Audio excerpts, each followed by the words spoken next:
Hello, everybody. Welcome to Attitudes with Andy. Thank you so much for being here. I'm very, very grateful for you all investing your time and energy to learn something new.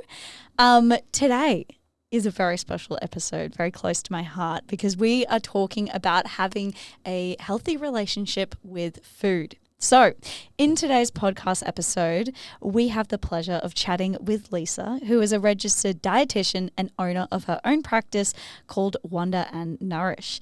Lisa is a passionate advocate for helping people find peace with food, eating, and their bodies, with specializations in intuitive eating, counseling, digestive health, and binge eating disorder.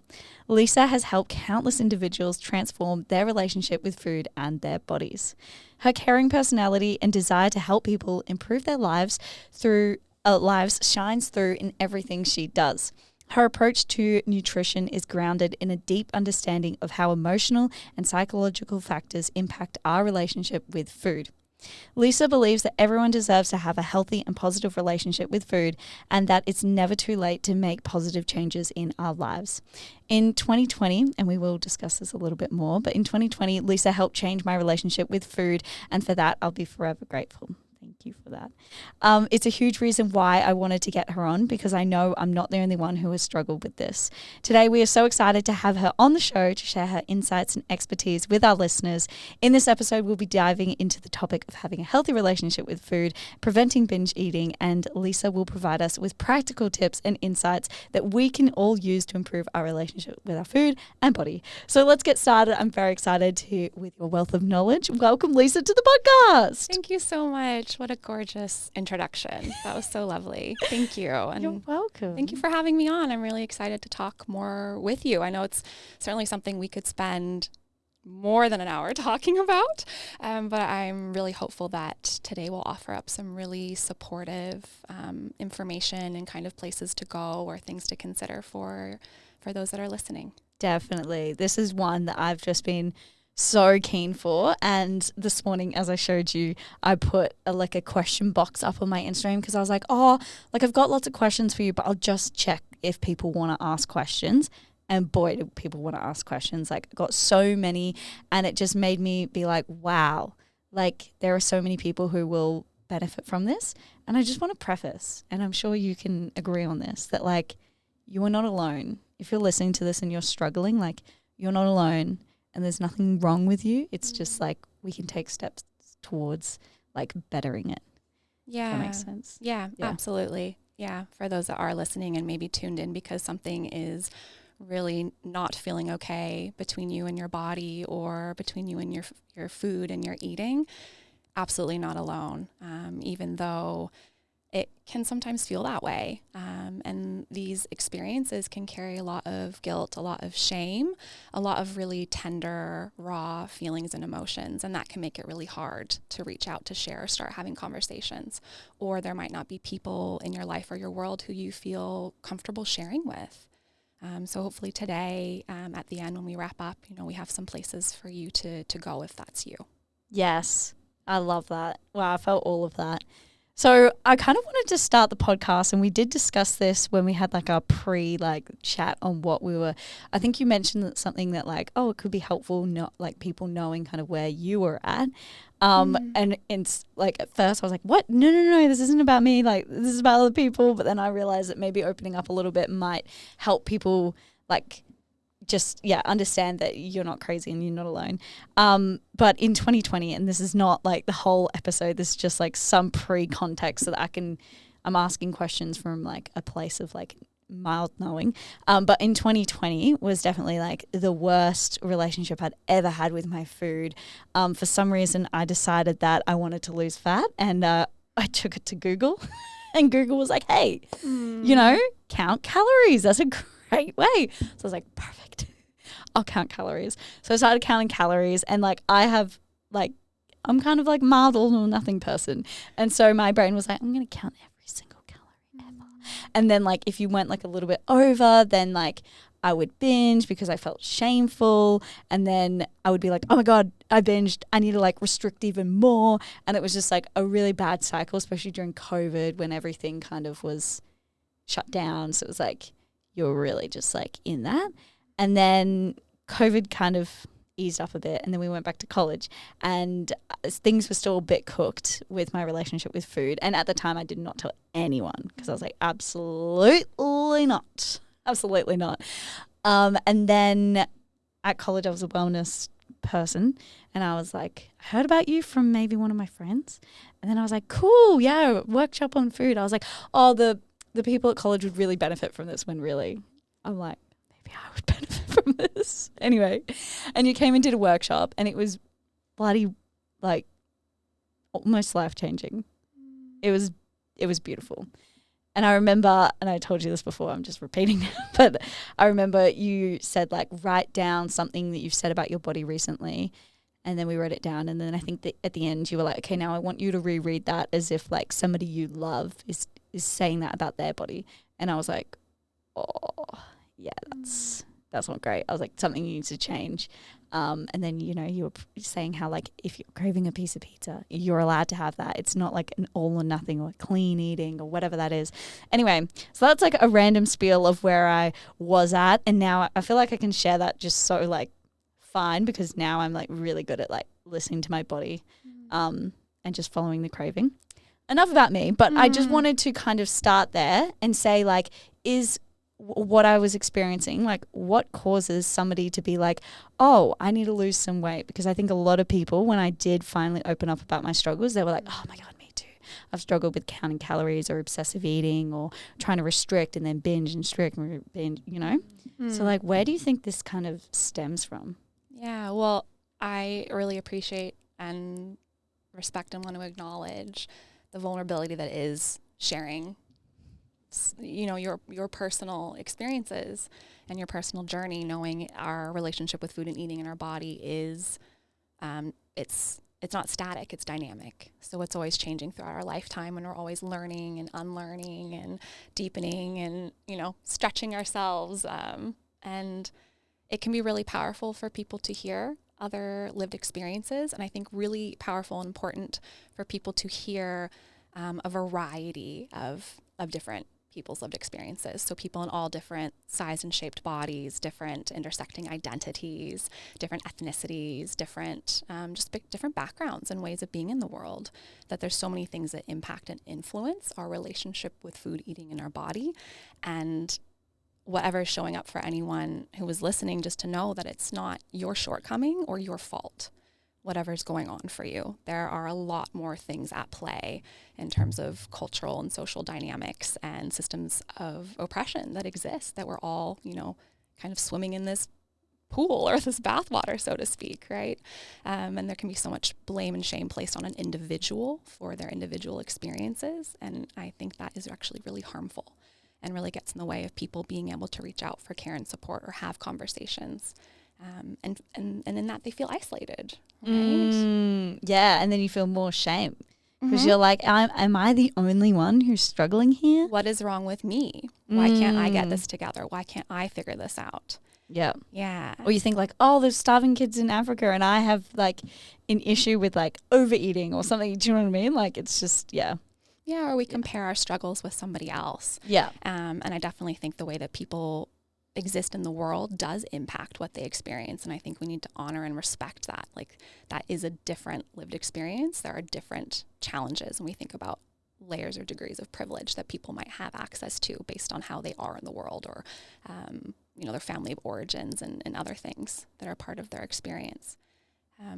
But back to your main question, I know it's a little aside, but just for those out there, you know, sometimes a first place to start is listening, is trying to seek out places where you can hear other people's lived experiences and know and feel less alone.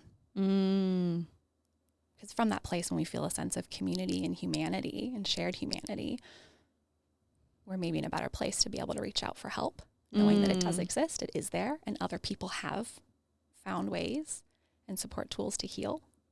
Yeah. 100%. Yeah. But back to your question. Yeah.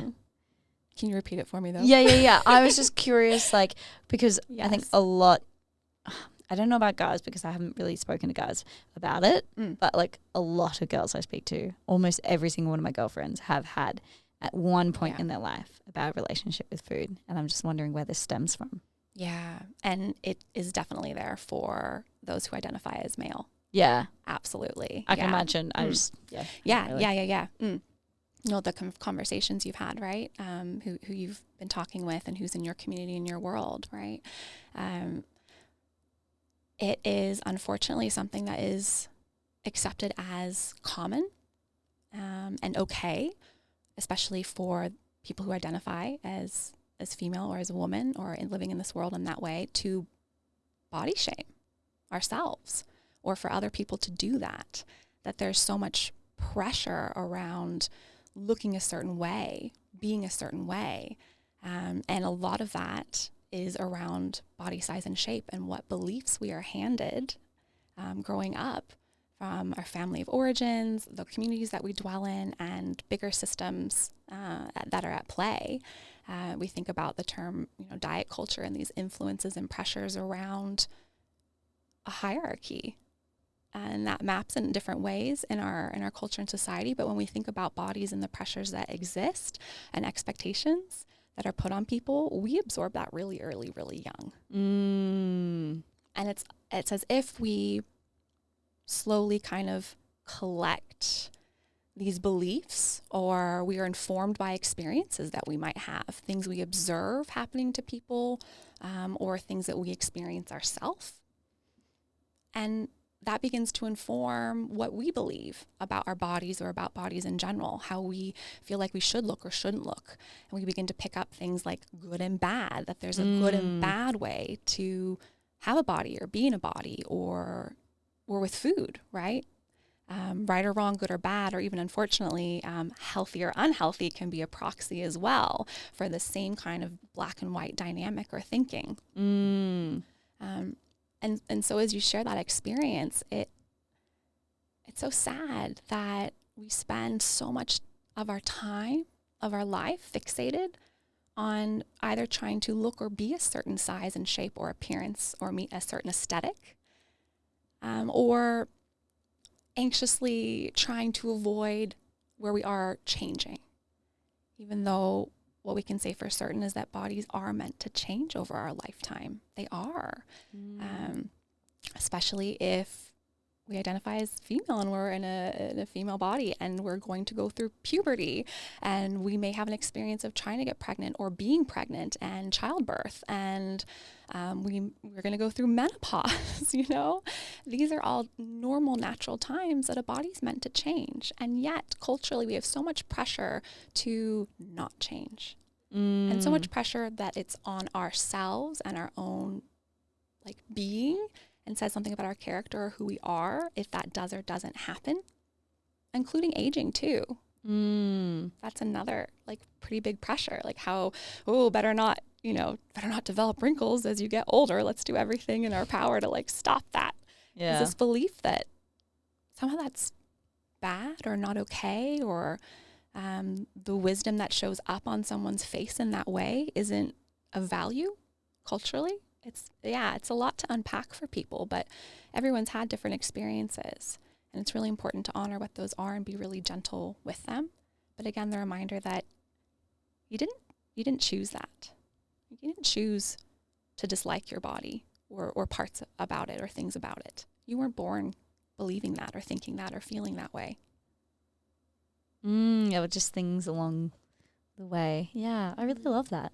So what does it look like to have a healthy relationship with food? I'm not sure if that's the right wording for it, but yeah, the term, there's a lot to unpack, I think, in the term health.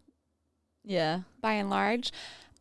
When I talk with clients about that, I like to let them explore what that might mean for them in their relationship with food and eating, rather than to define it for them. Yeah, okay. There are some things that I get curious about with them to feel out. Yeah. How do things feel with you and food and eating, and knowing that food and eating isn't just about nutritional content of food, but there's a lot more that's a part of that experience and a part of feeding ourselves or nourishing ourselves.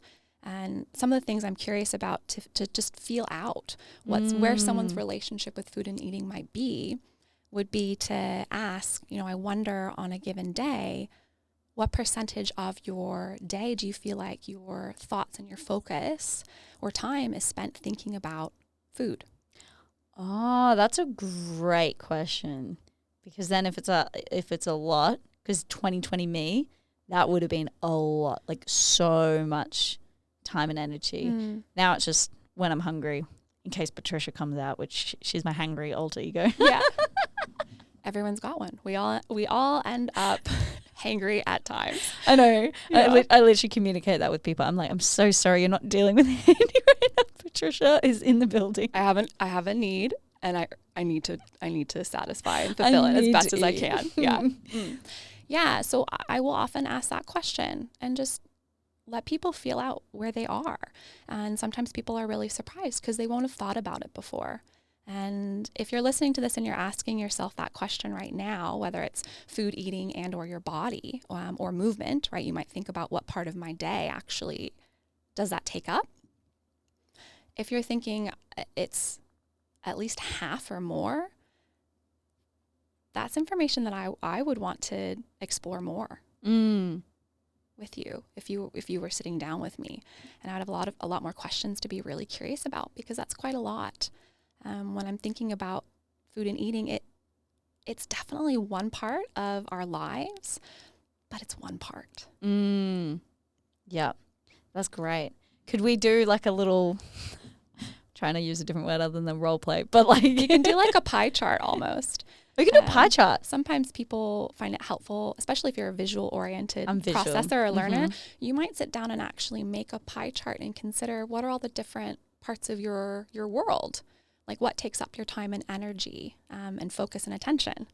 And how much of that is food and eating or exercise or focusing on your body specifically. Because if there's only so much room there for all these things that you might really value, we think about what your values might be, you know, what really is fulfilling and life-bringing to you, what matters most to you about being in the world and your life.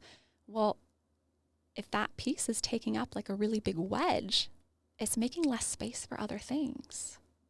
Yeah. That make you or that make life really meaningful and valuable to you. I really like that pie chart. Okay, so you say that you get your clients to define kind of what they think a healthy relationship with food looks like, and then you pick things apart. Can we do that now? We might explore that. Yeah, we might explore that together. Yeah. The other things I'm thinking about and considering would be, do you feel like you can be flexible with your food and eating? Great question. Do you feel like you are comfortable and have a variety of foods around?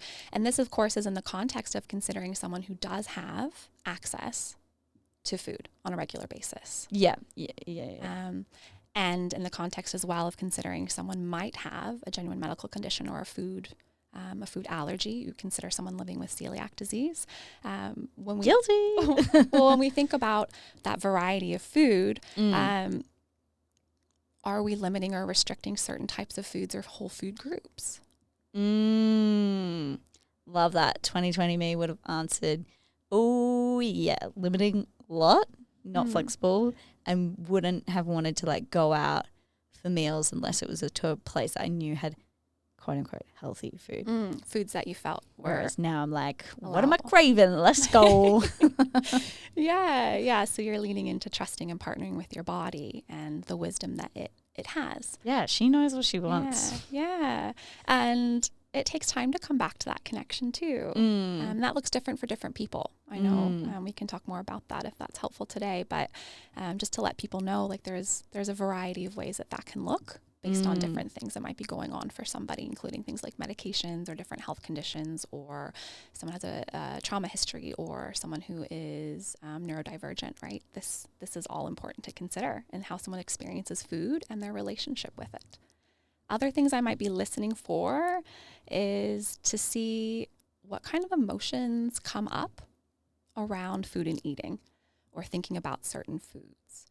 And when I'm being curious about that, a question I might ask is, if you were to describe your relationship with food and eating right now in one or two words, what might that be?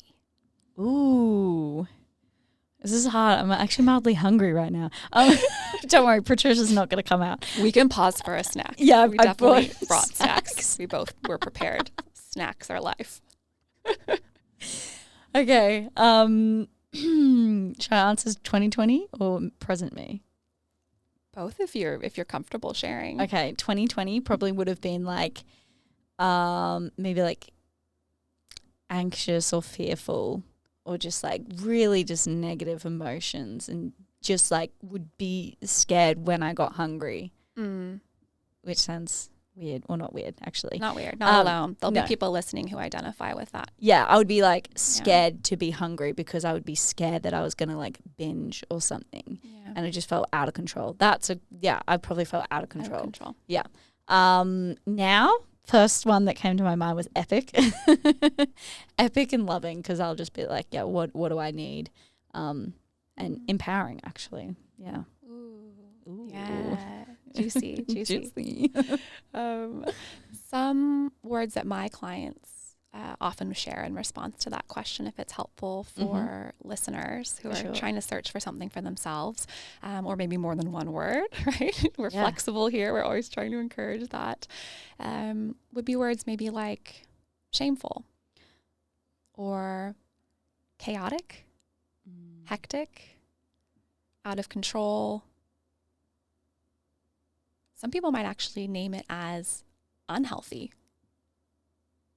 And then we explore what about, just describe to me what that means, feels like, looks like to you in naming that for yourself, that you feel like, ooh, things really don't feel okay.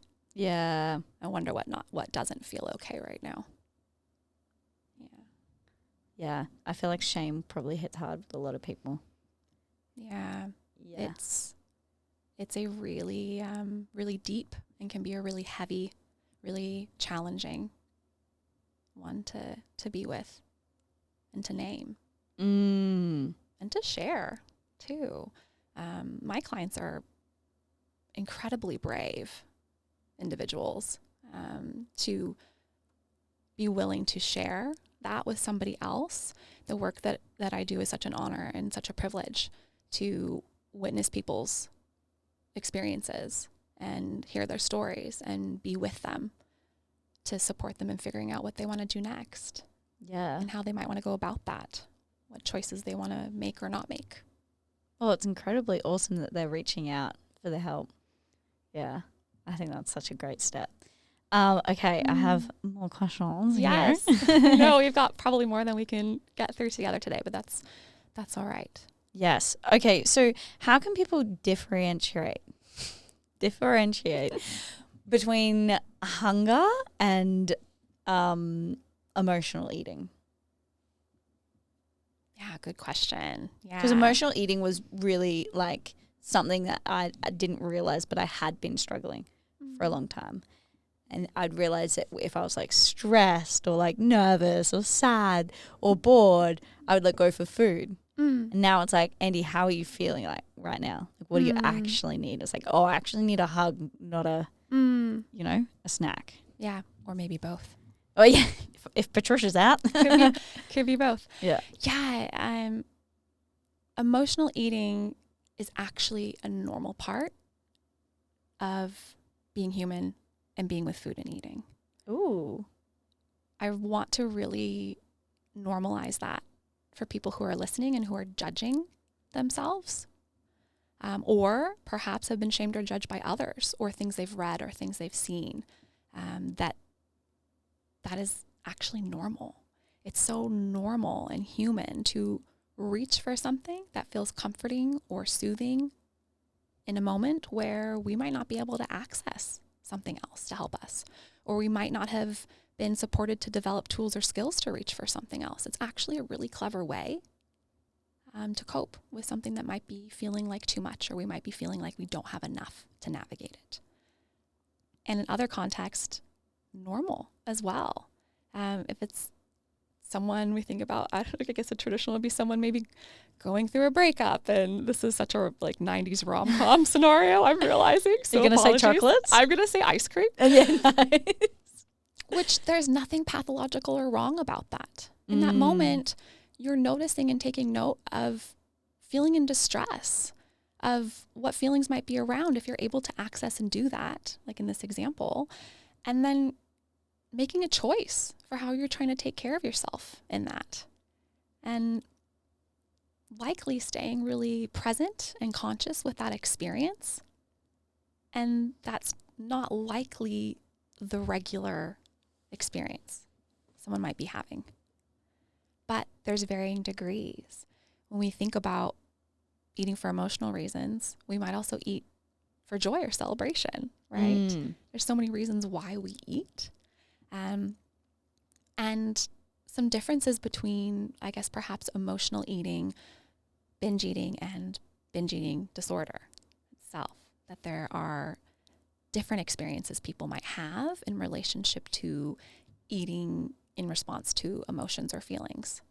So definitely can be a very normal part of like a flexible, nourishing relationship with food and eating, and permission to have that show up sometimes, because it does, and it's going to. There's nothing wrong with that. And if it feels like food and eating is really regularly the only thing you have to go to, well, that often doesn't feel super great. If that's the only tool or strategy someone has. Again, like, clever you for figuring out with what you might have accessible and available to you how to get through something that you might not otherwise have other options to do so. And if it's kind of disrupting someone's quality of life, or their distress around it is really high, or there are these really big, intense emotions, then we want to explore that more. So if you feel comfortable answering this, do you also sometimes feel like emotional eating? Personally? Yeah. Yes. Yeah. Because I'm human. Yeah. Okay. Yeah. Okay. So it's like, it's really normal. It's really normal. Okay. Yeah, it's really normal. What we get curious about is, does that feel distressing to you? Does it bring up really difficult feelings or emotions? Does it feel like it's the only tool that you have to navigate with? And if that's the case, then gosh, some more support might be really helpful to understand that experience, because that must be really hard and feel really distressing and feel really lonely and difficult, and it doesn't need to be that way. Okay. So everyone does experience it, but we can learn tools and strategies to kind of have other coping mechanisms other than just food. Yeah, but it's definitely a valid option. Really? Yeah. Yeah. Okay. In what context? Yeah. Again, if somebody doesn't have other options to go to, and Yeah. and food is there, food is available, it's totally an option. Oh. We don't ever try to like throw it off the table and it's not an allowable option. It's an option. We just figure out, okay, well, what other options might there be? And how do we begin to create a little bit of space, often likely with the support of maybe a therapist or a counselor as well, to find other tools, to find other options. So you've got like a bit of a spread to choose from in that moment, and a lot of self-compassion for that experience too. Okay. So going back to the question, this was super helpful and very interesting, actually. Emotional eating versus like actually feeling physical hunger. Yeah. Or like even, bored eating versus actually feeling hungry and stuff, and like I still catch myself out, like if I'm working from home, I'll go to the fridge and I'm like, you need something to do. Are you bored or are you hungry? And then I'll be like, okay, I'm actually bored. Yeah. But then sometimes I'll be like, no, I'm actually hungry. I'm like, okay. That's fine. Yeah. And this is building some skills and tools around checking in. We try to be our most curious selves, to check in. Yeah, how am I feeling? What is going on for me? Can I access that information? Does that feel safe enough to do? And then what do I want to do with that? Like, what do I want to do next? When we think about connecting with body signals and cues, this concept of interoceptive awareness, which is like, what's going on in my internal world? How is my body communicating with me? How much contact do I have with that information? And how can I start to use what might be accessible and available there to partner with my body when I do check in? to consider, okay, what might be biological, like physiological hunger needs my body has and is making requests to me about, and what might be maybe other types of hungers. Do I have other needs that are here? Knowing we might opt to choose food in the context of having maybe an emotional need. And it might help in the moment. It might help for a little while. It might feel somewhat useful in the short term. And yet, if that need actually isn't something that can be met with food, it's still going to be there. And we're still going to have that need and that sense of hunger. So say like somebody's feeling lonely and they go for food and then they just keep repeating that. Obviously, food's not really going to fill the loneliness. So if they were like, oh, wait, what am I actually feeling? Could be loneliness. And then they try to connect more. And what does loneliness need? Connection. Yeah, what might loneliness need? And am I in a place, in a position where I can try to access some things that would help me tend to that need and take care of it? And sometimes we are and sometimes we aren't. Sometimes we're giving ourselves permission to just notice what's there and say, I am at work in the middle of whatever, and I actually cannot access like petting my soft dog or cat because that would be really soothing and comforting right now. I can't do that. So maybe I can and at least begin to try to just acknowledge what's going on for me, and as best as I'm able to tend to it, knowing it's there, I will do my best to do that when I can. Yeah. This sounds like the process that you go through, and correct me if I'm wrong, but it sounds like having a lot of like love and compassion for yourself and just being like, okay, what do I need? Instead of being like, oh, you're so silly, like, oh, you're hungry again, or, you know. Yeah. Is that something that you work on with your clients, like having a level of self-love? Yeah. We talk a lot about self-compassion. So I'll mention Dr. Kristen Neff is one of the researchers around exploring self-compassion and how that can help us. And in particular, what we've seen about how it can help with body image and how we navigate difficult experiences that we might be having and ways we might lean into practicing that. It's not necessarily easy to practice or access, especially if we're used to berating ourselves or being quite unkind. I mean, the things we say inside our own internal world would be things that a lot of people would never say to another person out loud, right? Yep. And you've had that experience. Definitely. But that is a way that we can begin to be with ourselves differently and our experiences differently. It doesn't necessarily change what's going on, but it allows us to be with it differently and move through it differently. So it's a practice, and it's a different like set of skills and tools to try out and try on, especially in that moment where we might have previously been opting to listen to a really harsh or negative internal narrative that's quite maybe judgmental or unkind. We might try to instead orient to this different part of ourselves that might be really kind, that might be really thoughtful and generous and nurturing instead. Love that. I just thought of that question because I realized that is actually something that really did help my relationship with food and getting better. And then like, you know, if I was like, you know, doing really well for a bit and then I would maybe just have a moment of like binging or emotional eating instead of being like, oh my God, you've messed up. And I'd be like, okay, it's all right. Let it happen. Like this is just a journey. It might pop up at times and we're just going to keep going. And then that has like just really, really helped because it's just having that like love and being like, it's okay. Yeah. And in that trying to orient to our most curious selves. We're trying to be really curious about exploring what might be going on for us and what experiences we're having, what needs we might have that aren't maybe met. It doesn't make a lot of room for us to be judgmental. That makes sense. Like if you're really thinking about being really curious, or like the last time you were really curious about something, like at a museum, seeing something new for the first time, it's taking up all this space and orienting you to a way of observing and thinking that kind of sets judgment to the side. Because if we're judging something, even our own experiences or our actions, we're not curious in that moment. And then we don't get to learn or understand ourselves better, and then how we might, try to take care of ourselves or understand what's actually going on. And again, people might need a space and support to do that with the help of somebody else. Yeah, that's great. So instead of being like, oh, you messed up, it's like, okay, what happened? Like what were we maybe craving, or what were we feeling?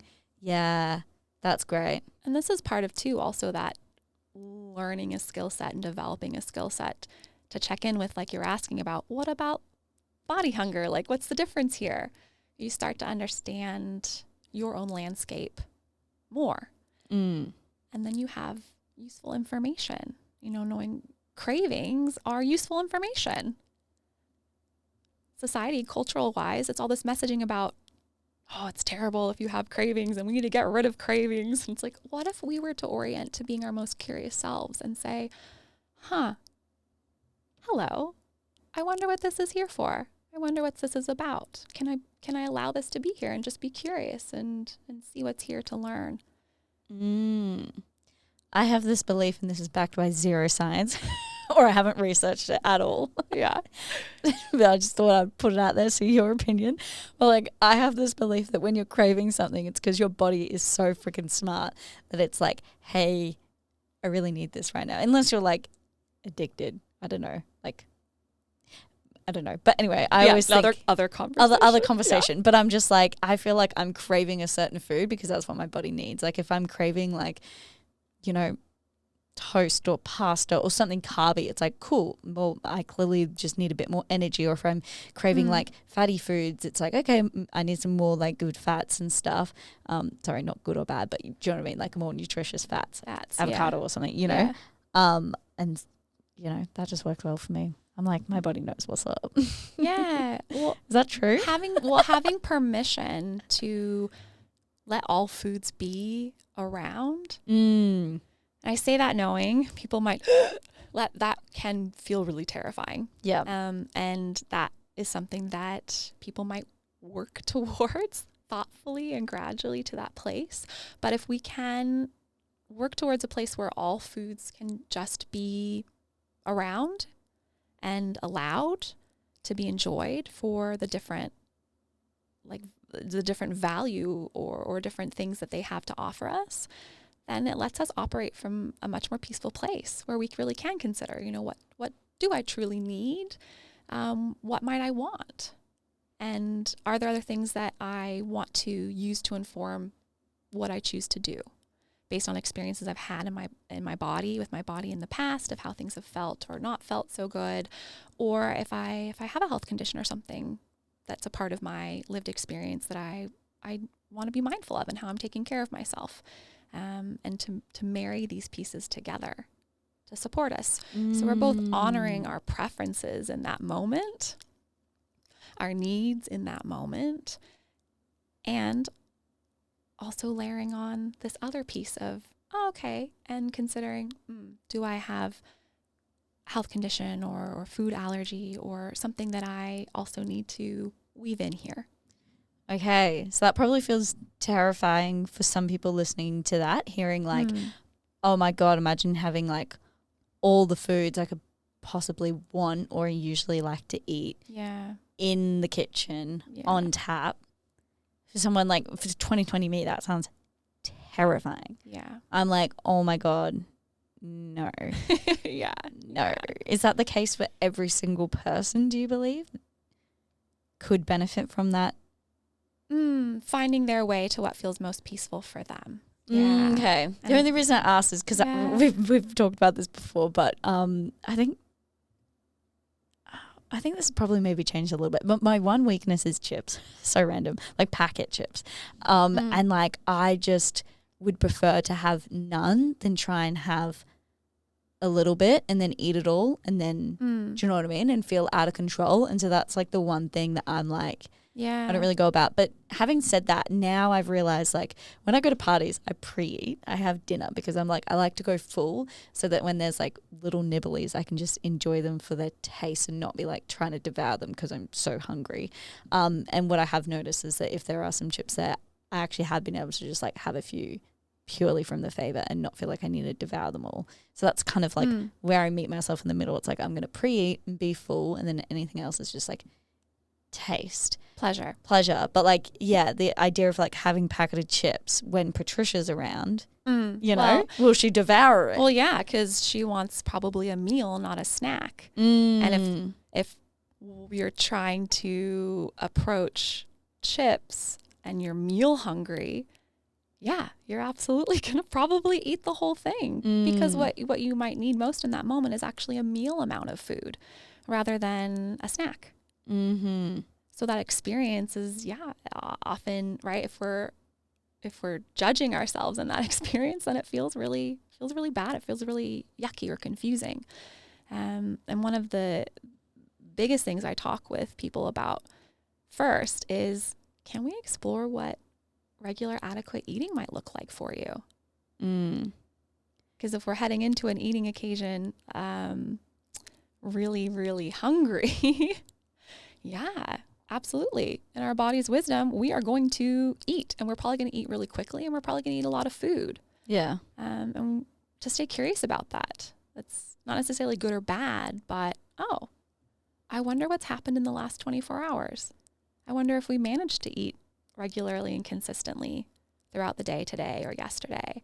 I wonder if I managed to eat enough of what my body might have needed during that time or not. I wonder what else is going on in my world. Was work really terrible and I had this really distressing conversation? I'm feeling really anxious about it. Or do I feel really uncomfortable at this party because I don't know anybody and I don't know what to do? Different layers, right? Yeah. And so if you don't have a handle on that though, and then you have all your favorite, I don't know, Oreos and chocolate, then that could be quite scary. Yeah.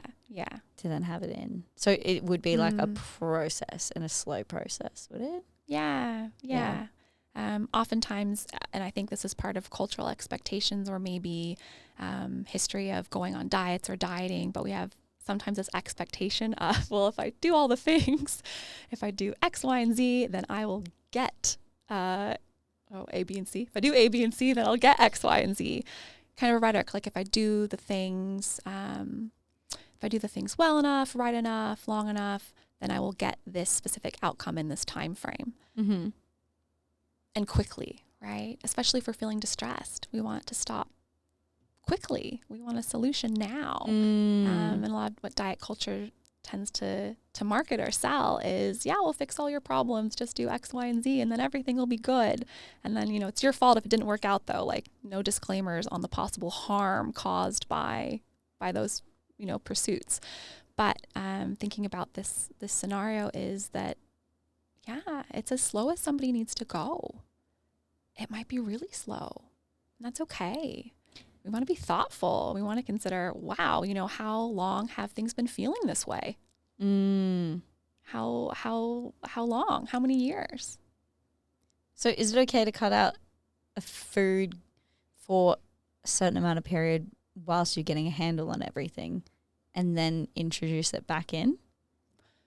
Often we're starting just with focusing on regularity, first and foremost. Like regulating your eating and so trying to regularly feed ourselves throughout a day. Yeah, okay. So do you recommend like 3 meals a day and snacks?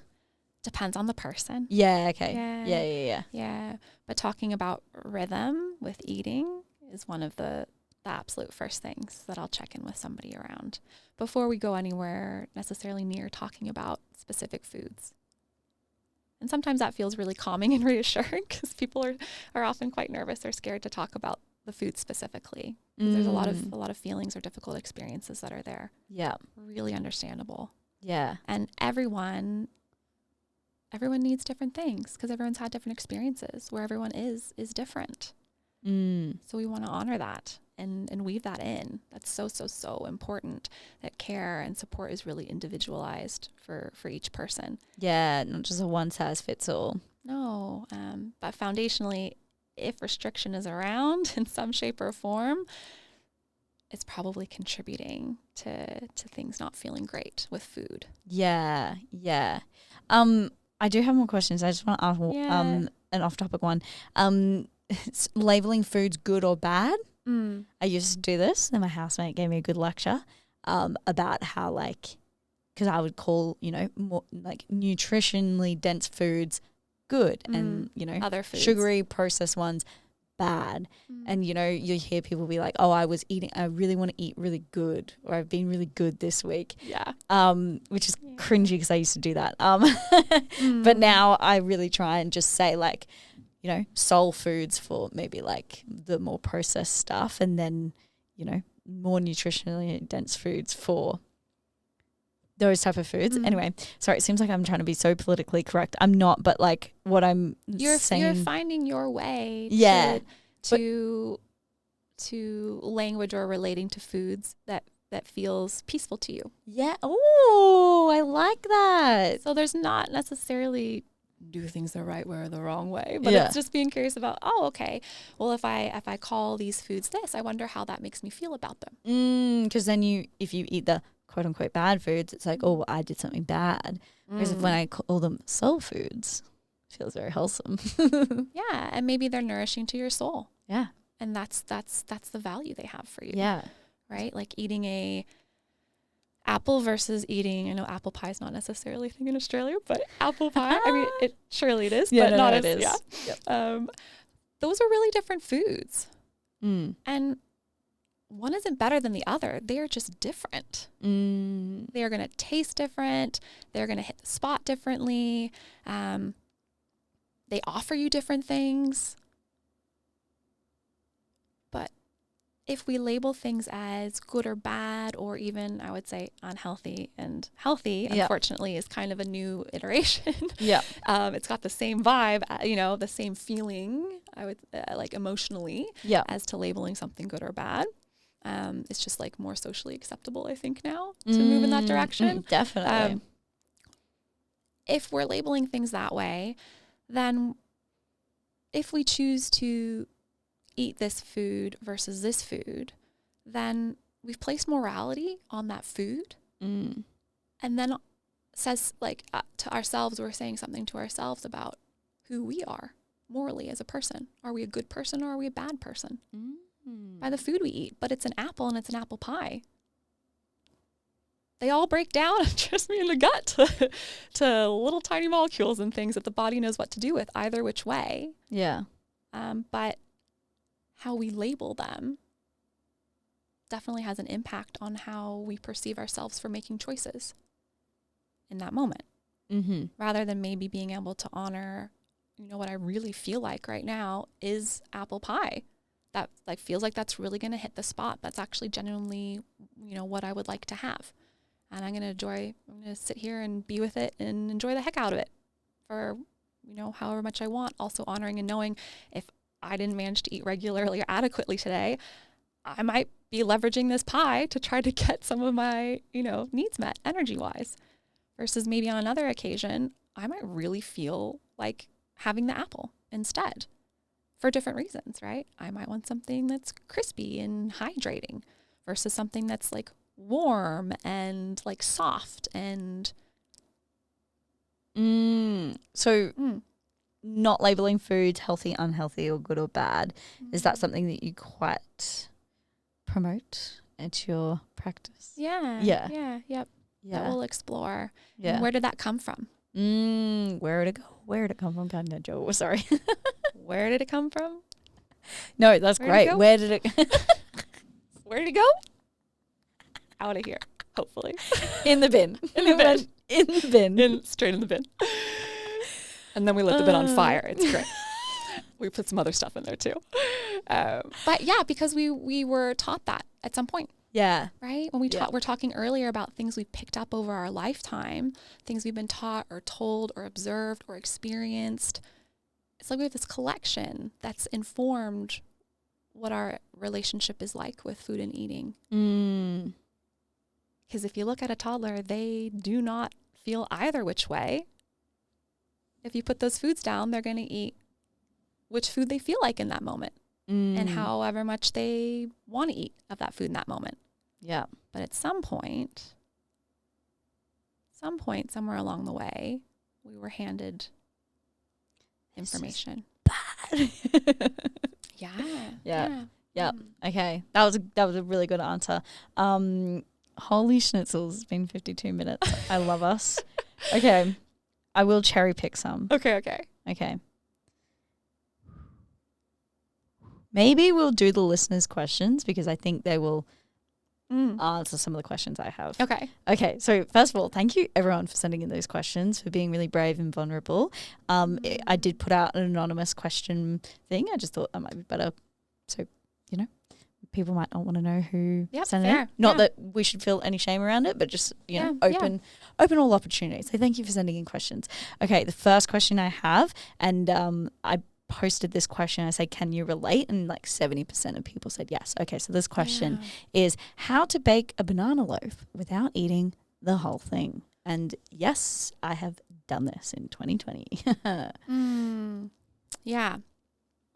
It's a good question. And as your follow-up poll showed, sounds like a really common experience a lot of people have. Mm-hmm. I would be really interested to know if banana bread for this person is something that is an allowed food. I would be really curious to know if that's like a food that they commonly have around or that they have permission to have and enjoy when they want to, or if it's a special occasion food for them in terms of, well, it's only if I make it myself or I make it this certain way, or I can only have it. We think about are there parameters around this food? I can only have it X amount of times, or it's only okay to have this much. Because often if there's a food that has a degree or element of restriction to it, we're trying to avoid it entirely, or we even have mental restriction where we're thinking to ourselves, well, it's okay, but it's only okay if X amount. Right? So I'm giving permission, I can have it. And yet still mentally, I'm judging or setting parameters around what's acceptable and what there's a line there, right? If I have more than X, then I have thoughts and feelings about that. Okay. So that would be the first thing I would be interested in. Yeah. Sorry, no, you continue. And the other thing I would be interested in is what we were talking about earlier in terms of, did we get to eat regularly and adequately today? Or are we really, really hungry? And that fresh, really delicious food that's now ready and available, we're asking the banana bread to be a meal, maybe. Right. So maybe if you've had adequate meals and then you had a slice of banana loaf, it might be different hit the experience. spot more rather than oh my God, I can't stop eating. And it's well, did you have breakfast or lunch, Yeah. That's a really good one. Yeah. Were those meals sufficient and adequate enough too? Yeah. Was it enough food? Was it enough variety of foods that your body needed? Or are we sitting down with banana bread asking it to be a meal, which it will do its darndest, and so will our hunger and our body and its request for how good that food's going to taste. When we're really hungry, food usually tastes extra good. Yeah. Right? And our body's wisdom, I'm yeah, we need more food right now. So great, you've got some, we're getting some, let's do it. Okay. So I know that we know nothing about this person. Right. But if they did want to introduce it and just be able to have a slice, what would be some recommendations? Yeah, if they're feeling nervous about this food, which they might be, right? If they're having feelings and they're having the experience of, maybe when they have it, this is a typical way that things go for them. I might be talking about, first of all, we check in, right? Regular adequate eating is our foundation starting place. Because if they're coming from a place where they are just genuinely hungry, it's gonna impact trying to perhaps explore slowing things down with that food. They might intentionally integrate that food into their regular meals or snacks. So it just begins to be around a little bit more in a somewhat more kind of anticipated way, a more expected way, can feel sometimes a bit safer or more comfortable. And again, this is in sharing generally, you know, not knowing this person or what else is going on for them, right? So it may or may not be the right go for them, and they might need support to figure out steps to have in place to do that. Yeah. But that might be one way of beginning to let that food just start to be around a bit more, and to be just one other food that's a part of the whole food landscape. Potentially being supported in doing a mindful eating practice with that food might be helpful. What that looks like is really slowing things down. Again, if that feels safe and okay to do, but really slowing things down to check in with, how does this smell? What does that remind me of? What do I like about that? Really slowing down the eating process. Like, what's the texture? What's the temperature here? Does this remind me of anything? What do I find pleasant about this? Or is there anything I find unpleasant now that I'm slowing down and really being curious, right? Our curious self again, really being curious about what this is like to eat and be with it. Or do I feel kind of neutral? Sometimes if we're able to slow things down, we notice things we didn't before, including, right, like you were offering up before, what was so helpful and empowering to you was, and how am I feeling and what do I need? How am I feeling and what do I need? And full permission to have the banana bread and however much you might need to feel satisfied, but that there might be steps before that feels okay to play around with or to try out. But slowing things down and checking in with senses and checking in with how that feels can be a way that we connect with that food more and might feel a bit calmer. There's other strategies and things as well, but again, it would be dependent on that individual or that person, what they want to try or what they don't. And if there's other things that they might need to have in place before feeling ready to try that. Yeah, no, that's so helpful. And I'm just curious if people say they've eaten a whole loaf and then they might be like scared to remake it because they're like, oh my God, what if I re-eat it? So they're scared to introduce it back in as a regular thing. Yeah. I'm just, again, drawing back on 2020 me. If I first started doing that, I could imagine that I would probably maybe eat the whole loaf and then maybe eat like 3/4 of the loaf and then maybe eat half the loaf. Do you know what I mean? And then is that okay that you're like slowly just stepping it and realizing that this food is on tap and you can have it at any point? And as soon as I said to myself, and I genuinely meant it, Andy, you can have however much food you want whenever you want. It's like I give myself full permission.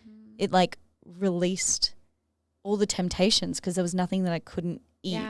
Yeah. And so would that be like a process and it would take a bit of time and it's okay if it's like not just one slice straight away? Yep, absolutely. Yep. Okay. And again, there might be other work that someone might find value in doing before trying that.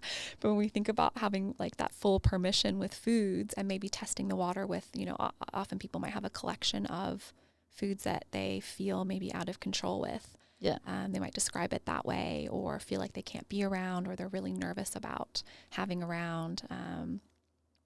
That we would be thoughtful about that. Like you're not gonna launch in and try to do that with the food you feel most uncomfortable around, right? That would not necessarily be a fair ask to practice with what it might feel like to have permission to have that food around. Genuine permission, like you said, there can be a difference, and there can be some things where maybe we've tried to do that before, but there were more subtle elements maybe of restriction or things that were a part of that that meant we didn't fully have full permission. Like it wasn't totally okay. There was still some little caveats around what, when, how much, where, what's in it. Did I make it or was it bought? You know, these different layers to consider. And like you said, it can feel so freeing to work towards that place. And yes, people often will eat more of that food for a while. Yeah. That would make sense. Yeah. If we think about somebody going into the desert with a water bottle and then they get lost and they're out there for a long time, they run out of water. Well, you bet when they find a water fountain next, they are just going to be really, really thoroughly enjoying access to water. Yeah. And they might consume an amount of water that feels like maybe a bit sloshy or maybe a bit uncomfortable to them. This is a normal response to something that maybe has been restricted or not regularly, genuinely really allowed or okay to be around. Love that. I'm so glad that person asked the question. It's a good question. I hope that is helpful for whoever that question was, but also for the 70% of other people who might have some similar fears or concerns or experiences with food, knowing, first of all, you're not alone. You're not alone. Yeah. And it doesn't need to keep being that way between you and food or you and that food. But we want to be thoughtful. So you might not necessarily hop off listening to this and go straight into like giving yourself full permission just with that food. There might be some other support things that you need in place before that could be an okay ask. Yeah. Okay. What other things can me and my friend do together that doesn't involve food/drinking? Oh, that's really interesting. I know. So I've got some options, but I'm just curious about that question. I am curious about that question. Yeah, because I'm like, I have so many follow-up questions. Yeah, no, me too. Because I was just like, wait, but what's wrong with like going out for dinner or... I mean, fair enough if you feel like all your social activities are around like drinking and you're just like not vibing with drinking, that's so fair. Yeah. Maybe ask your friends to go for a walk in the morning or go grab a coffee or something. But yeah, I thought that question was interesting. Yeah, I guess I would share like my follow-up questions. I would be super interested to know, to know best what would be helpful to offer for this person. But what else might you do? I'm wondering if there is stuff going on for this person or maybe for their friend around food and eating that makes that difficult to share or do together. Sometimes when people have things that aren't feeling okay in their relationship with food and eating, social eating can feel really hard or scary, or they might want to avoid it. Yep. And that's just information that's letting us know, okay, something might be here. Yeah. That might need tending to. Or they just want to have more options for how to hang out and connect. Yeah. Right. And that's fun. Yeah, that's totally great. And I wonder if it's even like having a chat with that person to feel out, are there new things we might want to try together? Yeah. Are there different hobbies that you have individually that you would want to share with the other person? Maybe you take turns saying, hey, I'm planning what we're going to do together on Saturday. Would you be open to us doing this thing that I'm really into? You want to come along and try it out? Yeah. Yeah. I mean, if the question is genuinely because they're like, no, literally all we do is just go out to, places to eat and it's getting boring. Yeah. I asked ChatGTP for answers. Okay, what have you got? So ChatGTP said you could go hiking. They said that you can go to the cinemas, you can go to the movies. You can go to the museum. You go to the beach. It's very Australian, actually. Yeah, lots of options. And then one of them said a cooking class. I was like, that's so cute. Yeah, well, or some other kind of class or event. Yeah, yoga. It's yoga or art, pottery making. Yeah, pottery if it's something like that. So just ask ChatGTP.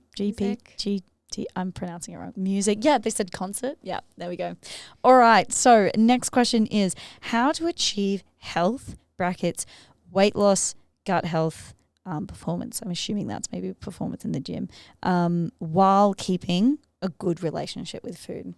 I thought this one was really interesting because what if somebody is, maybe they've been told by their doctor that they do need to lose some weight for health reasons, but they don't want to have like an unhealthy relationship with food.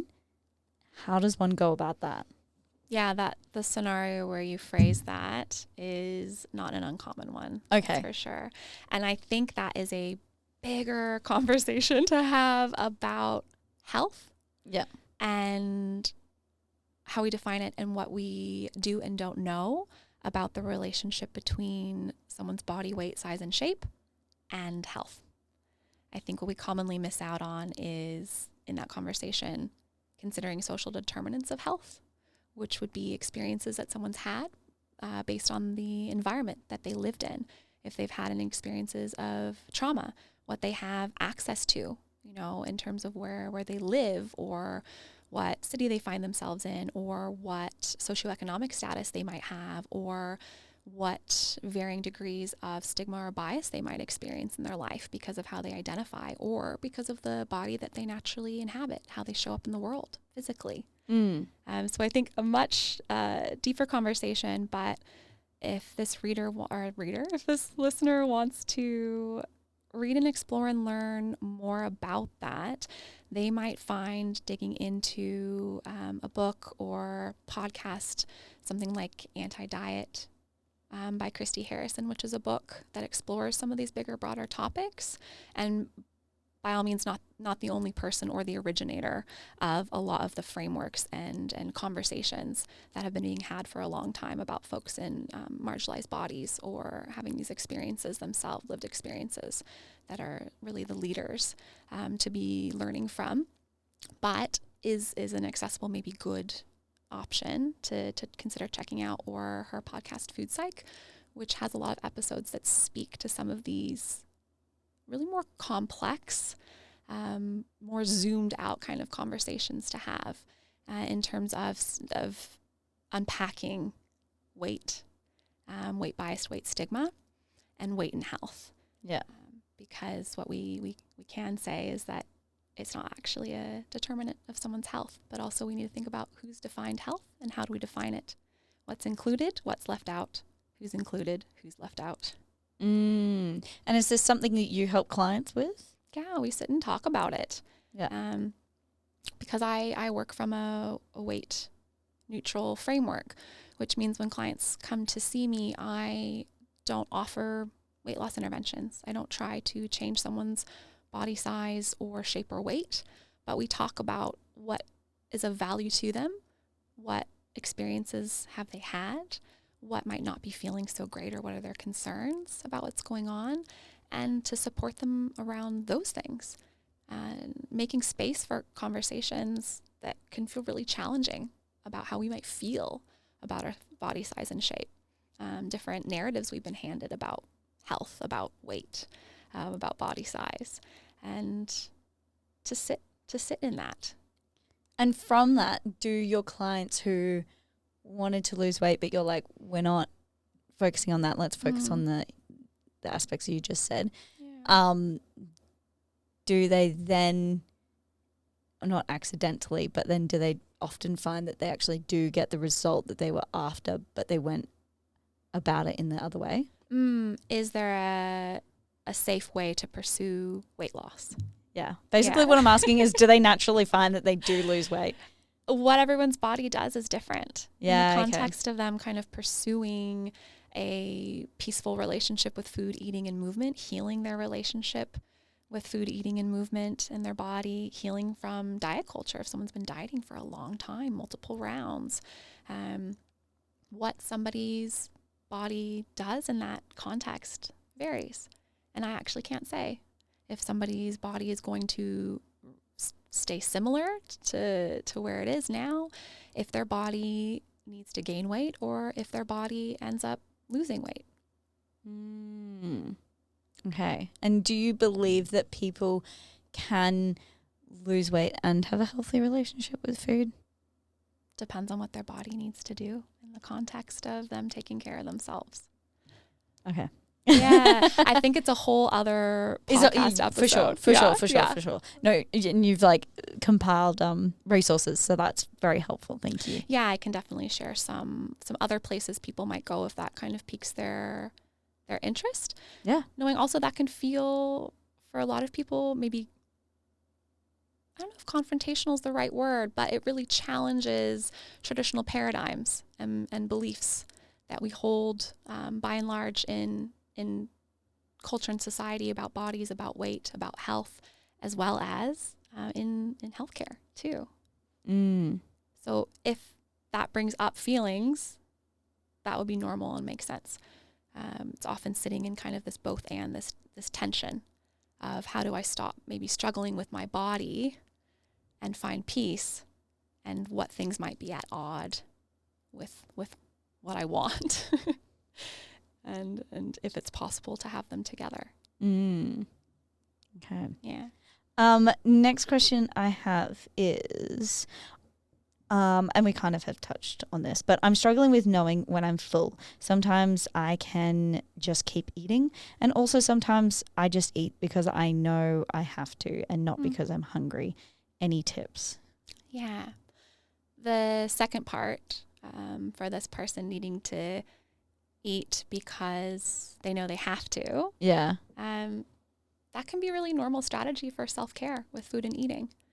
Even for intuitive eaters, it's something that's referred to as practical hunger. An example might be if you're heading into a really long meeting and you know that it's happening over a time period where you're likely to get hungry. While before heading into that meeting, you might sense for yourself, I don't sense that I'm particularly hungry in this moment. And yet I know if I don't have something to eat now, I might not be feeling super awesome halfway through that meeting, or I know I'm not going to have a next opportunity to feed myself and take care of myself with food until much later. So practically, you might opt to offer yourself some food before you head in. This is something I'm very passionate about. I always pre-plan. I always think, like, what have I got on? And definitely before podcast episodes, I make sure that I am fueled. Yeah. And these are experiences you've had in with your body that you've observed, right? What feels pleasant to me, unpleasant, or neutral, and what I've done in the past, and how do I use that to just inform experimenting in the future? For you landing on, you know what? I feel like I show up a lot better for what I want to do and how I want to do that when I've chosen to opt to feed myself, even if I wasn't necessarily like meal hungry in that occasion. Yeah, because I think a lot of my friends will be like, oh, but I don't wake up hungry, so I won't have breakfast like before work or something. Yeah. Then they'll be really hungry, and then they will like eat like a really big meal or something, and then they'll be like maybe just feel a bit out of control. And so I'm curious whether maybe, just having that meal. I'm a very passionate breakfast gal. Breakfast is, I would say, challenging for 99% of clients I've ever worked with. So really, that's a huge amount. A huge amount. Why is that? So no, you're not alone. A lot of different reasons. And I would say for my clients who have worked towards trying to experiment with having it around in ways that were thoughtful about setting up experiments and trying that out, right? Because I want people to make choices for themselves. Like, I don't get to tell you how to be with your food and eating, but I want to be really curious with you about, what that feels like. And have you tried this? And what did you learn from that? And did it feel pleasant, unpleasant, or neutral to you? And for most people, working to anchor and having something in the morning, they share feels really pleasant to them overall. Like the rest of their day kind of feels different. They feel like they show up differently, and that feels better to them. Yeah, love that. I will certainly notice in the evening if I had like a not as big breakfast as usual in the evening, I'll like eat my dinner but just not feel like completely full. And then when I realize that I have a good, filling breakfast, sorry, not good, but you know what I mean. Well, like for you, that might be a neutral word. Yeah. It's no one's quote unquote good or bad. For maybe using the word good. And we're just curious about like, does that bring up feelings about who you are as a person, right? Okay, love that. Yeah. But a nutritious breakfast, then in the evening, I'll have my dinner and be like, okay, I'm good. Yeah. And otherwise you might arrive in the afternoon like feeling meal hungry at a snack occasion, or arrive at the evening feeling maybe frantically hungry or urgently hungry. Ugh, I hate that feeling. Ugh. It happens. It does. It happens. Yeah. Sometimes we can't avoid it. Yeah, because we're human. It happens. Yeah. The other part of this person's question, what was the first part? Yeah. I'm reading again. So I'm struggling with knowing when I'm full. Sometimes I can just keep eating.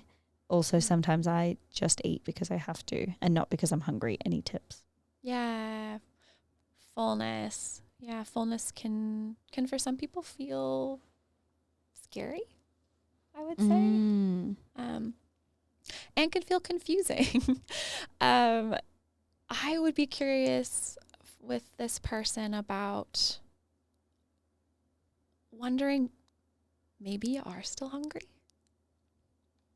I'd be wondering, I wonder what regularity and like rhythm of eating throughout the day and how much food is there, types of foods. I wonder what that looks like. Yeah, these are good questions. Yeah, because that's interesting information. Yeah, because from the body. Yeah, because if they're not eating maybe enough portions for their body, then when they do go to eat. Yeah, or are all foods allowed and present? Yeah. That variety piece too. Do we have a variety of different types of foods and food groups at eating occasions that help us feel satisfied? Yeah. You know, when you're craving something and then you don't eat it, you eat something else. Personally, yeah, I'm like, it just hasn't hit the spot, has it? No, and you will likely keep eating things. Yes. In an attempt to satiate and satisfy, but nothing will do that. Yes. I think Oh about it yes. in the terms of what's a good example?